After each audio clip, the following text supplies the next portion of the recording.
जय हिंद दोस्तों, आप सभी को एम लक्ष्मीकांत सीरीज में आप सभी दर्शकों को ढेर सारी शुभकामनाएं।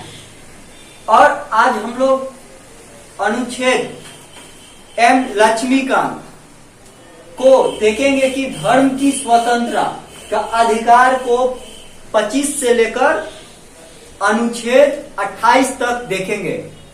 तो आज हम लोग देखेंगे कि फंडामेंटल अधिकार यानी एम लक्ष्मीकांत जो बुक है उसका सीरीज को हम लोग चला रहे हैं।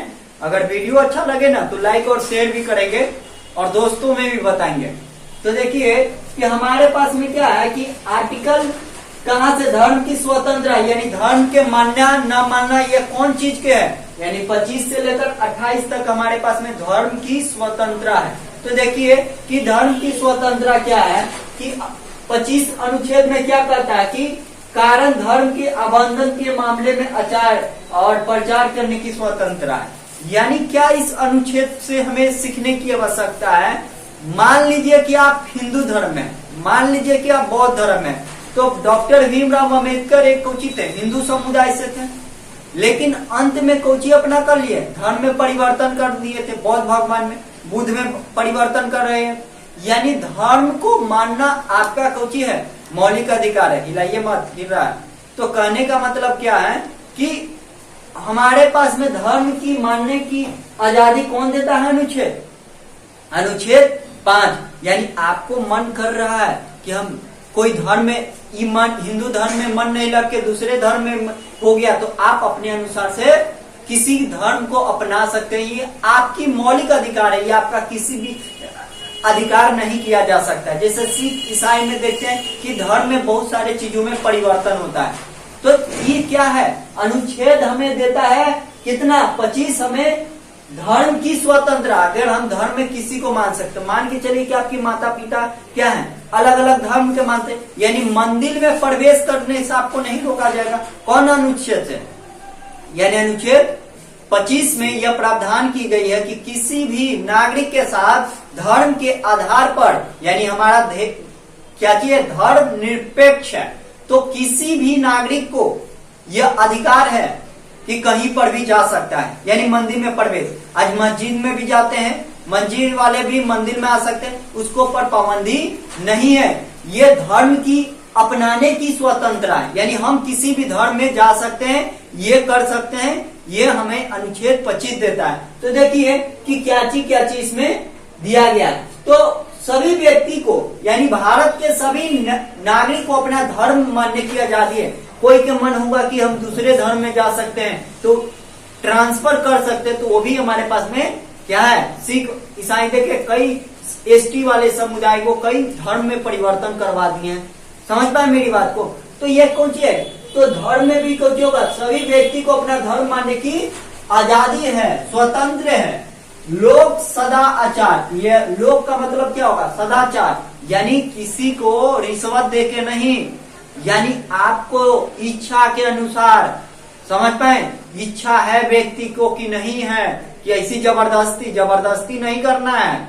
ये अनुच्छेद का उल्लंघन 25 का होगा और यह प्रावधान करती है कि किसी भी नागरिक को यानी जबरदस्ती आप धर्म परिवर्तन नहीं करवा सकते हैं। अगर उस व्यक्ति के मन हो गया कि हमें वो धर्म में परिवर्तन लगता है कि हम इस धर्म में जाके वो धर्म में अच्छा के परिवर्तन कर, तो उसके आधार पर उसकी स्वतंत्र है, यह कोई भी उसकी अधिकार को छीनेगा नहीं। अनुच्छेद समझ गया कि लोक सदा प्रचार समान का हक का अधिकार होगा, यानी हक का अधिकार का मतलब क्या हो गया कि व्यक्ति के हर एक व्यक्ति को यह अधिकार है। क्या अधिकार है भाई, कि अपना अपना धर्म में अधिकार प्रचार करने के लिए। अगर मुझे लगता है कि कोई हिंदू धर्म के प्रचार करना चाहिए, मुसलमान धर्म का प्रचार, तो लोग अपना अपना यह मौलिक अधिकार है कि ये प्रचार कर सकती है। तो टाइम कितना हुआ, तो कितना मिनट, 4 मिनट। तो हमारे पास में क्या है कि लोक सदाचार यानी प्रचार समान का हक का अधिकार, यानी प्रचार करने के लिए देखते हैं धीरेन्द्र शास्त्री आते हैं तो बैठका लगाते हैं और वो प्रचार करवाते हैं अपना हिंदू धर्म की। ये कोई रोक सकता है नहीं। अगर मुसलमानों में भी कोई प्रचार करवाना चाहता है तो उसको कोई रोक सकता है नहीं, रोक सकता है। क्योंकि संविधान का अनुच्छेद 25 क्या बोलता है कि धर्म की के साथ स्वतंत्र है, यानी कोई धर्म में जा सकता है, धर्म का प्रचार कर सकता है, लेकिन किसी धर्म का भड़काएगा नहीं। ये नहीं तो उल्लंघन हो जाएगा। आपका धर्म का अपनाने क्या है ना कि धर्म का भड़काने वाला है, तो धर्म का भड़काने वाला है, आप हिंदू धर्म के प्रचार करिए, कोई दिक्कत नहीं। मुसलमानी में अपना प्रचार करे, कोई दिक्कत नहीं, लेकिन किसी भी वर्ग के साथ टारगेट नहीं होना चाहिए। ये बहुत बड़ी गलत चीज होती है। तो मेरी बात को समझ पाए और इस चीजों को भी रिप्रेजेंट, यानी संसद को आप देखिए कि आजकल ये गैर धार्मिक, यानी गैर धार्मिक के लिए संसद को चीज बना सकती है, कानून बना सकती है, यानी कानून बनाने की शक्ति किसके पास में है?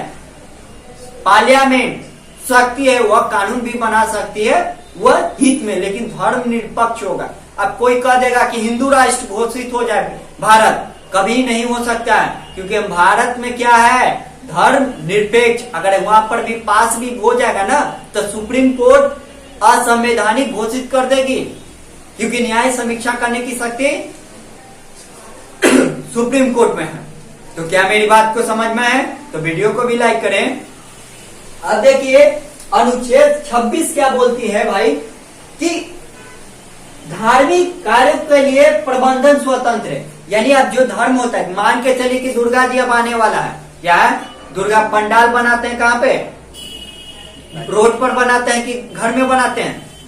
रोड पे, रोड पर बनाते हैं, तो उसके आधार पर ये संपत्ति भी कौची है, अधिकार है, प्रबंधन के है, यानी धार्मिक कार्य के लिए प्रबंधन की स्वतंत्रता। यानी आपको डीएमवी भी जाते हैं तो लिखित होता है ना कि कितना दिन में भसाना है, कितना दिन में करें, तो वो धर्म के आधार पर आपकी आजादी देता है कि पंडाल तो ज्यादा दिन तक नहीं रहेगा, यानी ज्यादा दिन तक रहेगा 3 से 4 दिन, उसके बाद में तो हट जाएगा। यानी नमाज पढ़ने के भी देखते हैं कि कोई रोड पर कोई करता है, नमाज पढ़ता है, तो उसके आधार पर भेदभाव नहीं होता है, समझ पाए? यानी धर्म के आधार पर भी उसको भेदभाव नहीं किया जाएगा। यह फंडामेंटल अधिकार बताता है कि लोक व्यवस्था सदाचार किसी भी भूभाग पर, यानी अनुच्छेद क्या बताता है, किसी भी भूभाग पर, जमीन पे, कहीं पर हम क्या कर सकते हैं, अपना पंडाल के, मूर्ति के, इसमें कोची कर सकते हैं, बैठा सकते हैं। इसके आधार पर रोका नहीं जाएगा, यानी धर्म के आधार पर आपको किसी भी कीमत पर, आपको किसी भी परिस्थिति में आपको रोका नहीं जाएगा। ये अनुच्छेद कितना है, 26 है। कितना हुआ, 26। कितना मिनट हुआ, खत्म। देखिए हम लोग अब 27 अनुच्छेद को देखते हैं कि अनुच्छेद 27 क्या दिया है, और 27 और 28 धर्म की स्वतंत्रता हम लोग खत्म करेंगे। और वीडियो का लाइक करना नहीं भूलिएगा, बहुत मेहनत से हम लोग बना रहे हैं, ठीक है ना। तो हम क्या कह रहे हैं कि 27 अनुच्छेद क्या दिया गया, यानी ये संबंधित किससे है, यानी क्या इसका प्रावधान है। तो हमारे पास में अनुच्छेद 27 यानी किससे संबंधित है, टैक्स। टैक्स सब समझ सकते हैं, यानी कर। क्या आप मंदिर है, महावीर मंदिर, उसका क्या सरकार टैक्स लेती है कि नहीं लेती है, इसके बारे में जानकारी बहुत विस्तार से समझेंगे। तो अनुच्छेद 27 क्या कहता है कि टैक्स में छूट किसको दिया गया है, छूट, यानी छूट में किसको दिया गया, छूट, यानी भारत की नागरिक को, यानी केवल भारत की नागरिक को यह सरकारी मंदिर, यानी सरकार मंदिर पैसा पर टैक्स नहीं ले सकती है। यह अनुच्छेद यह कह रही है कि क्या है कि दोस्तों कि 27 में यही किया गया है कि सरकार इस पे टैक्स नहीं लेगी। अगर आप मंदिर हो गया तो मंदिर पर अनुच्छेद 27 के अनुसार से आप मंदिर पर टैक्स नहीं लिया जाता है, इसलिए महावीर मंदिर के वह संशय, वह कैंसर के रूप में जाता है। कुणाल जी लगते हैं कि बनाए थे, आईपीएस अधिकारी थे लोग। तो देखें कि हमारे पास में अनुच्छेद 27 क्या प्रावधान करती है कि किसी भी व्यक्ति भारत की नागरिक के अगर कोई संगठन है, यानी संगठन, यानी संगठन है, मान के चले कि हम कोची बना दिए, संगठन अपन बनैले हैं, यानी हम अपने स्टूडेंट संगठन बनैले हैं, तो क्या उस पर हमें टैक्स देना पड़ेगा? नहीं। क्यों? क्योंकि अनुच्छेद 27 बोलता है कि किसी भी भारत की नागरिक को अगर आया है तो उसके सदाचार पर क्या होगा, इसकी संगठन पर वो कुछ होगा, टैक्स उसको नहीं दे, यानी मंदिर पर इसको टैक्स नहीं देगा। यही बात को होता है सरकार। अब सरकार का संगठन जैसे आरजेडी है, तो ये है आरजेडी, बीजेपी। अब देखिए ये तो पार्टी है बिहार के, ये राष्ट्रीय नहीं है बल्कि क्षेत्रीय पार्टी है, ये राष्ट्रीय पार्टी है। ये आरजेडी के पास में कुछ संगठन है कि नहीं है? अपना संगठन होगा, इसका भी संगठन होगा। अब मान लीजिए भाई कि संगठन है तो उस कंडीशन में क्या होगा कि संगठन होगी तो यहाँ पर भी, और ये कोची बोल रहा है कि संगठन के आधार पर कर में छूट, यानी नेता लोग के जो पास में जो पैसा होता है, यानी संगठन के आधार पर उसको पर कुछ होगा। आप ये नहीं जा सकते कि संगठन के पास में इतना पैसा है, क्योंकि अनुच्छेद 27 बोलता है कि किसी भी संस्था यानी कर के आधार पर छूट किसको दिया गया, यानी संगठन। और संगठन में तो मंदिर भी आ जाएगा और कुछ जाएगा, नेता लोग भी हैं, इसमें बहुत सारे भ्रष्टाचार चलेगा कि नहीं चलेगा।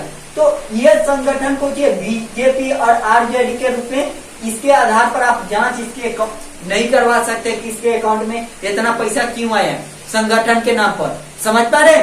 यानी बीजेपी अगर ये चाहेगी कोई सरकार की इसमें जाके हम कोची कर देंगे, इसका जांच करवा देंगे, तो यह असंभव है, नहीं हो सकता। क्योंकि अनुच्छेद 27 का क्या प्रावधान करता है कि किसी भी व्यक्ति के लिए यह प्रावधान की जाती है मंदिर में, और ये कुछ होगा नहीं दिया जाएगा। ओके, तो मेरी बात को समझ गए?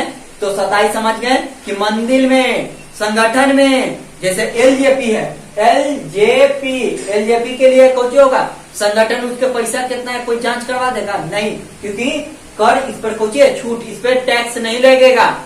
अब देख लिए हम लोग कुछ अनुच्छेद 27। अब देखिए अनुच्छेद 28, कितना मिनट हुआ बाबा? 4 मिनट। ओके, तो अनुच्छेद क्या बोलती है? क्या अनुच्छेद 28 कहती है कि किसी भी नागरिक यानी भारत के नागरिक को क्या करने की आजादी है। यानी शिक्षा में देखते हैं, स्कूल में, आपकी सरकारी स्कूल में किसी भी परिस्थिति में धार्मिक चीज का मना करा गया है, यानी धर्म के आधार पर प्रचार, धर्म के उसको, जैसे में हिंदू का आ गया पर्व, तो उसको प्रचार करने की आजादी नहीं है। समझ पा रहे? देखते हैं हाई, जब हम लोग स्कूल में थे तो हम लोग के मन में जिज्ञासा आता था कि ऐसा क्यों होता है। अब सर जी से भी पूछे तो वही बताया कि हमरा नहीं पता, ऐसी होते रहता। लेकिन हम लोग जब अध्ययन स्टार्ट किए तो पता चला कि स्कूल में क्यों नहीं, सरकारी स्कूल में फेस्टिवल माने जो धार्मिक चीजें मनाया जाता है, क्योंकि हमारा धार्मिक हो जाएगा, क्योंकि सरकारी है। और सरकारी में क्या होगा बेटा कि सारे चीज को माने हिंदू, यानी हर एक साल में कम से कम 120 को पर्वे है, तो स्कूल का नहीं चलेगा।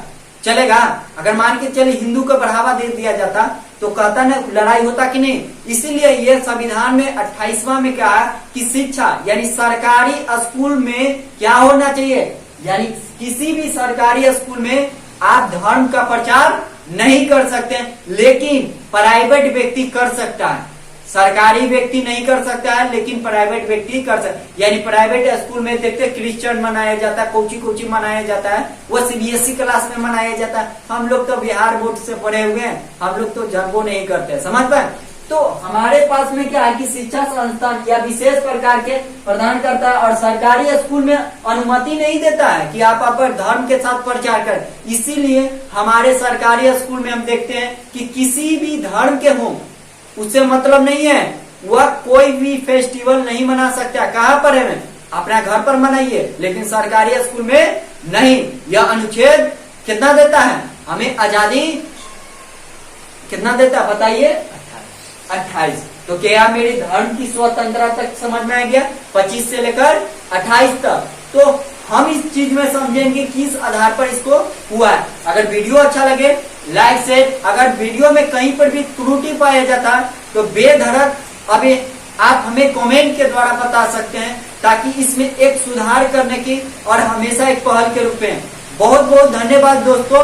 जय हिंद, जय भारत, जय किसान, जय जवान।